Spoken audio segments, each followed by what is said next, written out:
अमेरिकी राष्ट्रपति Donald Trump ने 2 बड़े एग्जीक्यूटिव ऑर्डर पर हस्ताक्षर किए। पहले आदेश में कैशलेस बिल व्यवस्था को खत्म करते हुए बिना पैसे जमा किए आरोपियों की रिहाई पर रोक लगाई गई। दूसरे आदेश में अमेरिकी झंडा जलाने वालों के खिलाफ कड़ी कार्रवाई का प्रावधान। इसके तहत ऐसे लोगों को जेल भेजा जाएगा।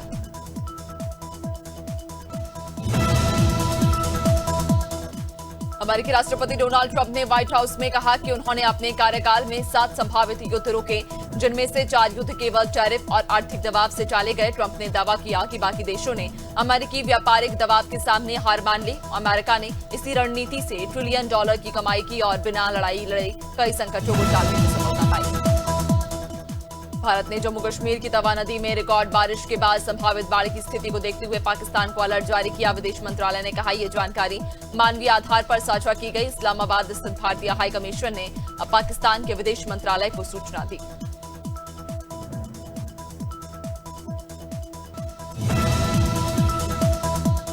बांग्लादेश ने पाकिस्तान से 1971 के जनसंहार के लिए औपचारिक माफी की मांग की। पाक उप प्रधानमंत्री और विदेश मंत्री मोहम्मद इशफाक डार ढाका दौरे पर पहुंचे, जहां उन्होंने कहा कि 1971 का विवाद खत्म हो चुका। इस पर बांग्लादेश ने आपत्ति जताते हुए कहा, पुराने मुद्दों का हल हुए बिना रिश्ते मजबूत नहीं हो सकते। रूस में भारत के राजदूत विनय कुमार ने कहा कि भारत रूस से तेल खरीदना जारी रखेगा, क्योंकि भारतीय कंपनियां जहां सस्ता और बेहतर सौदा मिलेगा वहीं से तेल लेंगी। रूसी एजेंसी को दिए इंटरव्यू में उन्होंने ट्रंप द्वारा लगाए गए टैरिफ को बेबुनियाद बताया। दरअसल ट्रंप ने रूसी तेल खरीदने की वजह से भारत पर 25% अतिरिक्त टैरिफ लगाया, जो 27 अगस्त से लागू होगा। विपक्ष के उपराष्ट्रपति पद के उम्मीदवार बी सुदर्शन रेड्डी ने कहा कि उनकी एकमात्र विचारधारा संविधान है और वे नक्सल समर्थक नहीं। सलवा जुडूम का फैसला माओवादियों के पक्ष में नहीं था, वरना इसे अब तक चुनौती दी जाती। रेड्डी ने कहा कि चुनाव में प्रधानमंत्री समेत सांसदों ने समर्थन मांगेंगे और चुने जाने पर संविधान की रक्षा उनकी सर्वोच्च प्राथमिकता होगी। गृह मंत्री अमित शाह ने संविधान 130वां संशोधन विधेयक पर विपक्ष के विरोध को गलत ठहराया। शाह ने कहा कि विपक्ष चाहता है कि मुख्यमंत्री या प्रधानमंत्री जेल से सरकार चला सके। उन्होंने सवाल उठाया कि क्या जेल से शासन चलाना ठीक है। यदि शाह ने याद दिलाया कि राहुल गांधी ने संसद में लालू प्रसाद यादव को बचाने वाला अध्यादेश पाड़ा था।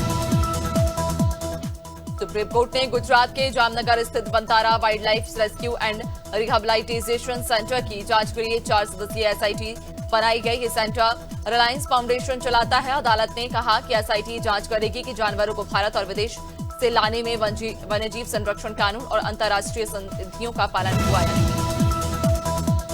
प्रधानमंत्री नरेंद्र मोदी ने अहमदाबाद में कहा कि किसान, छोटे उद्यमियों और पशुपालकों पर कोई जांच आज नहीं आने दी जाएगी। उन्होंने भरोसा दिलाया कि जनता का हित उनकी सरकार के लिए सर्वोपरि। मोदी ने ट्रंप के टैरिफ का सीधा जिक्र नहीं किया, लेकिन कहा कि चाहे कितना भी दबाव क्यों न आए, अपने देश अपनी ताकत बढ़ाता रहेगा।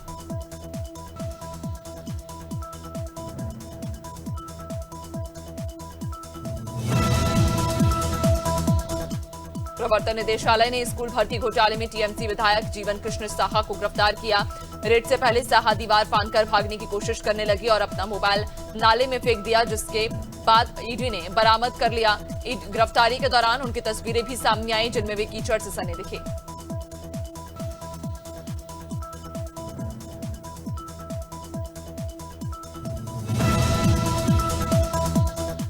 कला पुलिस ने 24 घंटे के भीतर अंधे कत्ल का राजपाश करते हुए हत्या के आरोपी दीपक मेलंडा को गिरफ्तार कर लिया। मृतक 55 वर्षीय कल्लू खान थे, जो जन्म से मंदबुद्धि थे। पुलिस ने 150 से अधिक सीसीटीवी फुटेज और तकनीकी साक्ष्यों का विश्लेषण किया। आरोपी ने पूछताछ में हत्या कबूल की और बताया कि उसने पुरानी रंजिश के चलते मृतक को मार डाला। मौलासर पुलिस और डीडवाना साइबर सेल ने बड़ी कार्रवाई करते हुए सिंडिकेट साइबर गैंग के 7 सदस्यों को गिरफ्तार किया। उनके कब्जे से 21 ATM card, 22 SIM card, 10 mobile, 1 वार्ड बाय टॉगल, 4 चेकबुक, 9 पासबुक, 34,000 नकद और पिस्टल, माय मैगजीन और 12 जिंदा कारतूस बरामद हुए। मुख्य सरगना दिनेश रणवा फरार। गंजबासौदा मंडी प्रशासन की टीम ने ऋषभ ट्रेडर्स के गोदाम पर छापामारी की, लेकिन दुकानदार मौके पर नहीं मिला।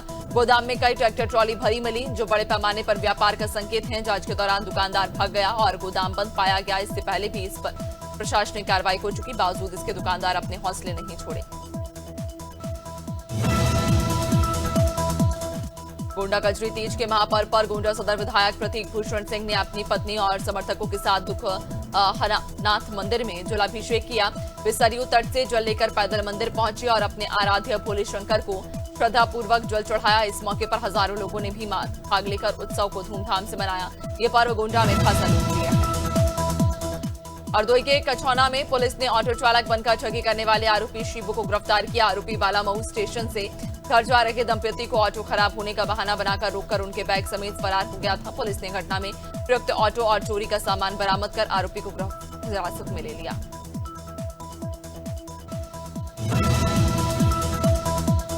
जबलपुर में एमपी के सबसे बड़े फ्लाईओवर पर युवाओं द्वारा कार स्टंट करने का वीडियो वायरल हुआ। एसयूवी कार के बाहर और ऊपर बैठे युवक यातायात नियमों को ताक पर रखकर स्टंट करते नजर आए। ये घटना 23 अगस्त की, जब हाल ही में सड़क परिवहन मंत्री ने इस फ्लाईओवर का लोकार्पण किया था।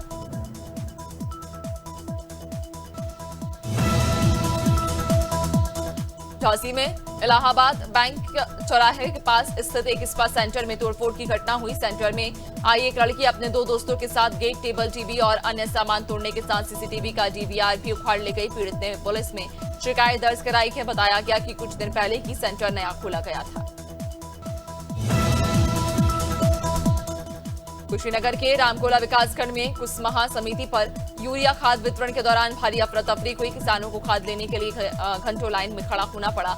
भीड़ बढ़ने के कारण धक्का मुक्की और हाथापाई तक हुई। अफरा तफरी में जूता चप्पल तक चले और व्यवस्था ध्वस्त नजर आई, जिससे अन्नदाता काफी परेशान हुए।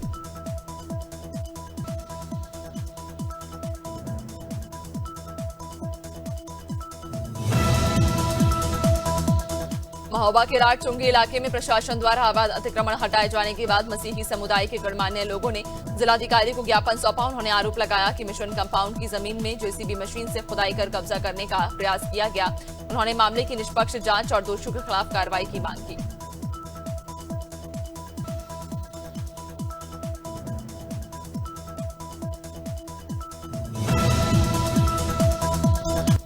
मथुरा में रिटायर्ड जीएसटी अधिकारी बच्चू सिंह के निजी कार ड्राइव सुभाष की अचानक मौत हो गई। रविवार शाम सुभाष कार पार्क करने के बाद आगरा जाने के लिए पुराने एआरटीओ ऑफिस तक छोड़े जाने की बात कह रहा था। सीसीटीवी फुटेज में दिखा गया कि वह अचानक चक्कर खाकर गेट से बाहर गिर पड़ा और कुछ ही सेकंड में उसकी हालत बिगड़ गई। नारायणपुर पुलिस ने थाना बेनूर क्षेत्र में गुम इंसान के मामले को हत्या में बदलते हुए 2 आरोपियों को गिरफ्तार किया। 27 वर्षीय युवती 12 फरवरी 2024 को विवाह समारोह के बाद घर नहीं लौटी थी। जांच में पता चला कि गांव के ही नरशु वड्डे और धनीराम वड्डे ने युवती की हत्या कर शव नाले में दफनाने की कोशिश की थी। आरोपियों को गिरफ्तार कर जेल भेज दिया। नर्मदापुरम में यातायात विभाग और जिला प्रशासन की टीम ने दोपहिया वाहन चेकिंग अभियान चलाया। अभियान में हेलमेट न पहनने वाले वाहन चालकों को एसडीएम नीता कोरी और माइनिंग अधिकारी देवेश मरकाम ने हेलमेट पहनाकर समझाया। प्रशासन ने बताया कि हाल ही में हुई दुर्घटनाओं को देखते हुए यह जागरूकता अभियान शुरू किया गया है। आप नेता प्रोफेसर रामराव बाघ ने अवैध निर्माण उजागर करने में आप विधायकों क्रूज, सिल्वा और बेंजी विकास की सराहना की। पणजी में प्रेस कॉन्फ्रेंस में बाघ ने कहा कि स्थानीय विधायक गंभीर मुद्दों को नजरअंदाज कर रखे बम्बोलिम बीच पर मेगा प्रोजेक्ट से हो रहे पर्यावरणीय नुकसान को उठाने पर भी छत्रसाल स्टेडियम में मध्य प्रदेश शिक्षा विभाग द्वारा विकासखंड स्तरीय चयन खेल प्रतियोगिता का आयोजन किया गया। कार्यक्रम का शुभारंभ फीता काटकर किया गया, जिसमें डीसीपी पन्ना, जिला शिक्षा अधिकारी, नगर परिषद उपाध्यक्ष समेत कई अधिकारी मौजूद रहे। प्रतियोगिता का उद्देश्य युवाओं में खेल संस्कृति को बढ़ावा देना था।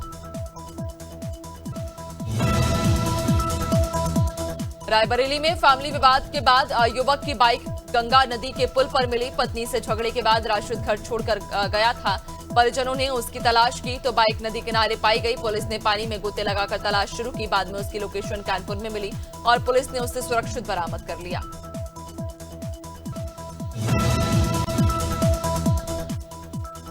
मथुरा में यमुना किनारे नहाने के दौरान एक बच्चा डूब गया। घटना का वीडियो सोशल मीडिया पर वायरल हो रहा, जिसमें बच्चे को बचाने कोई आगे नहीं आया। मौके पर परिजन और पुलिस तुरंत पहुंचे और बच्चे की तलाश में रेस्क्यू शुरू किया गया। भीड़ में लोग तमाशा देखते रहे। घटना शहर कोतवाली क्षेत्र की चौकी बंगाली घाट के पास की।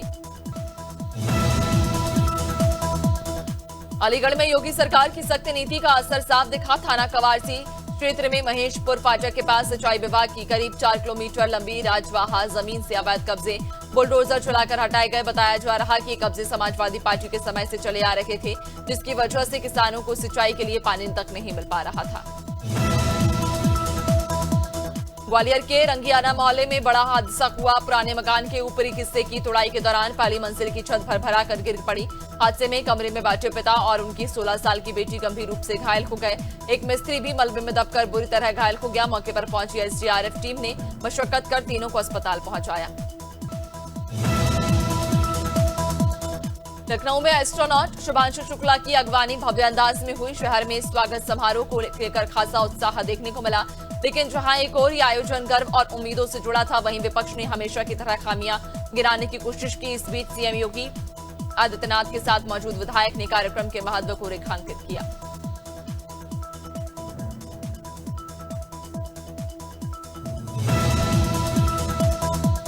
बलरामपुर के बराही गांव में पारिवारिक रंजिश में चचेरे भाई ने अपने भाई की लोहे की रॉड से पीट कर हत्या कर दी। जानकारी के अनुसार रोहित शराब के ठेके पर मुनीम था, जबकि शिवाकांत अवैध रूप से देशी शराब बेचता था। हाल ही में आबकारी विभाग की छापेमारी के बाद शिवाकांत को शक हुआ कि शिकायत रोहित ने की थी और इसी रंजिश में उसने वारदात को अंजाम दिया।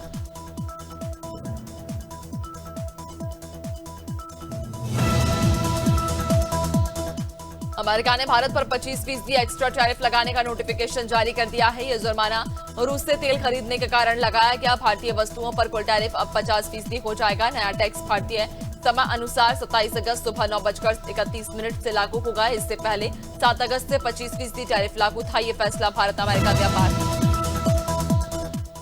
अमेरिकी राष्ट्रपति डोनाल्ड ट्रंप ने फेडरल रिजर्व की गवर्नर लिसा कुक को पद से हटा दिया। ट्रंप ने ट्रुथ सोशल पर पोस्ट कर इसकी जानकारी दी। लिखा, लिसा पर घर खरीदने में फ्रॉड के आरोप की हैं।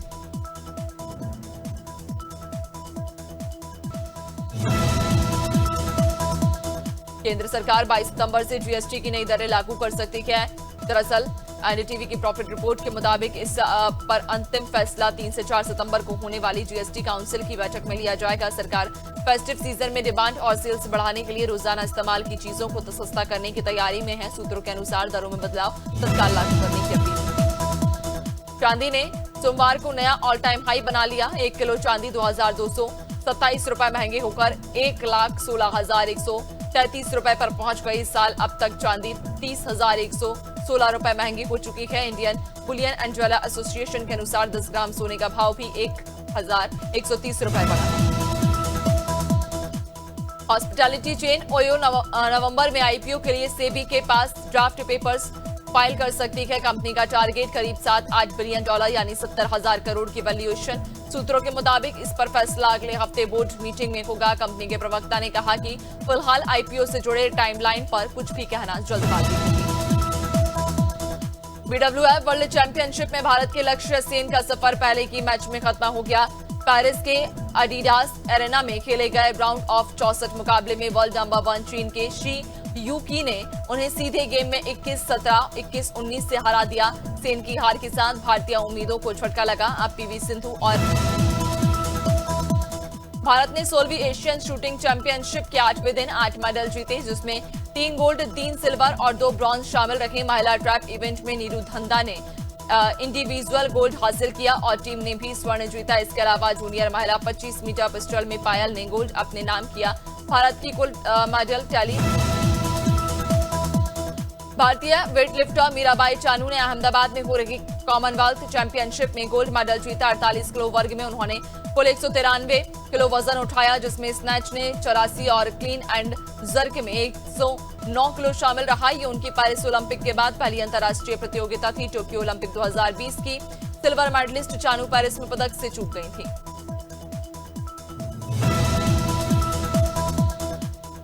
एशिया कप 2025 से पहले ड्रीम 11 ने टीम इंडिया की स्पॉन्सरशिप छोड़ दी। बीसीसीआई सेक्रेटरी देवजीत सैकिया ने बताया कि ऑनलाइन गेमिंग बिल पास होने के बाद अब बोर्ड किसी भी ऐसी कंपनी से करार नहीं करेगा। ड्रीम 11 ने 2023 में बीसीसीआई के साथ 358 करोड़ का 3 साल का कॉन्ट्रैक्ट किया था, जिसे अब खत्म कर दिया गया है।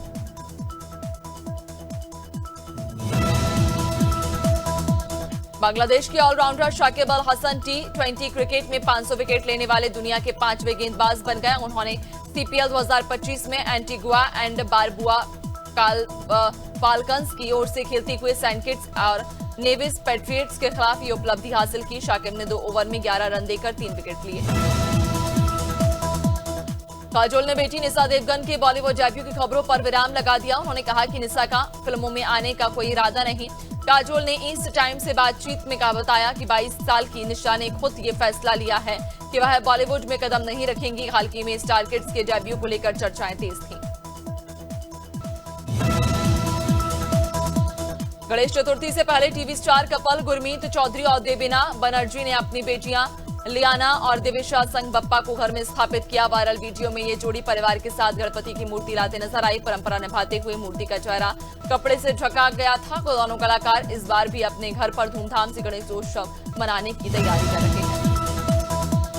गोविंदा और पत्नी सुनीता आहूजा के तलाक की अफवाहों पर प्रोड्यूसर पहलाज निहालानी ने प्रतिक्रिया दी है। हाल ही में तलाक की खबरों को गोविंदा की बेटी टीना और उनकी टीम ने झूठा बताया। अब पहलाज निहालानी ने पिंकविला से बातचीत में कहा कि गोविंदा कभी तलाक नहीं लेंगे और ये जोड़ी अलग नहीं हो सकती।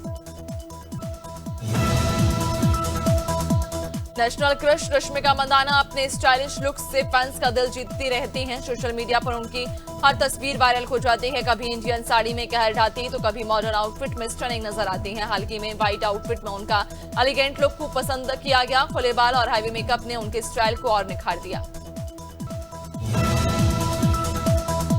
निर्देशक अनीस बज़्मी के बेटे फैजान ए बज़्मी की पहली शॉर्ट फिल्म पोस्टर का ट्रेलर रिलीज हुआ। फिल्म की कहानी कारगिल युद्ध के दौरान भारत पाक तनाव की पृष्ठभूमि पर आधारित। इसमें एक पोस्टमैन की यात्रा दिखाई गई जो अपने जीवन का सबसे अहम पत्र पहुंचाने के लिए संघर्ष करता है। ट्रेलर में अभिनेता संजय मिश्रा का भावुक अभिनय दर्शकों को गहराई से छू रहा।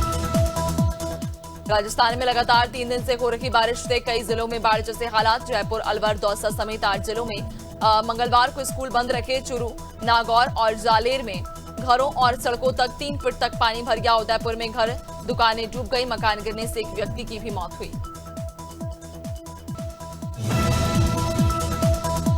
हिमाचल प्रदेश के कांगड़ा में पहाड़ी से भूस्खलन होकर एक बस पर मलबा गिरा। हादसे में बस सवार 28 यात्री सुरक्षित बचा लिए गए। चंडीगढ़ बिलासपुर नेशनल हाईवे पर शाम 5 बजे 2 गाड़ियों पर अचानक चट्टानें गिर गईं। इससे हाईवे पर लंबा जाम लग गया। राहत टीमों ने मौके पर पहुंचकर सड़क को साफ किया और गाड़ियों को हटवाया। उत्तर प्रदेश में लखनऊ, कानपुर और वाराणसी समेत कई जिलों में लगातार बारिश से नदियां उफान पर। प्रयागराज में गंगा नदी का जलस्तर सोमवार को बढ़ते हुए चौथी बार लेटे हनुमान मंदिर तक पहुंच गया। इससे मंदिर परिसर में पानी भर गया और पूरी प्रतिमा डूब गई। प्रशासन ने अलर्ट जारी कर दिया है।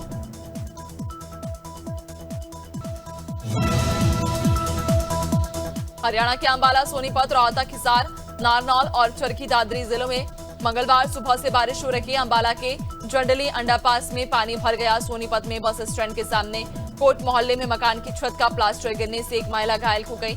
यमुना नदी में बहकर 100 से ज्यादा खैर के पेड़ भी आए हैं।